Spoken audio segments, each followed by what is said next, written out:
India, a land where time flows like the Gangas, ancient, endless, and ever changing. From the snowy peaks of the Himalayas to the sun kissed shores of Kanyakumari, this nation is a living, breathing tapestry of history, culture, and human spirit. Over 5,000 years ago, the Indus Valley civilization thrived here, one of the world's first great urban cultures. Through centuries, India has seen empires rise and fall. Mauryas, Guptas, Mughals, and the British Raj. Each left its mark, building the layers of a rich and diverse heritage. In India, culture is not learned, it is lived. It's the birthplace of Hinduism, Buddhism, Jainism, and Sikhism, while also being home to Islam, Christianity, Judaism, and more. It is where thousands of languages echo. Yet a billion people unite through festivals, food, and faith. Today, India is a rising global power, the world's largest democracy and one of its fastest growing economies.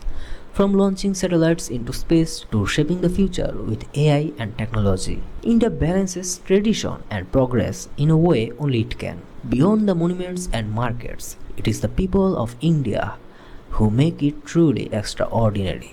With warmth in their hearts and wisdom in their words, they live by ancient truths. Atithi Devo Bhava means the guest is like God, and Vasudeva Kutumbakam means the world is one family. India is not just a country, it is an experience. It teaches patience, inspires wonder, and opens the mind. To understand India, one must not only see it, but feel it.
If you enjoyed this short documentary, don't forget to like, share, and subscribe for more stories from around the world.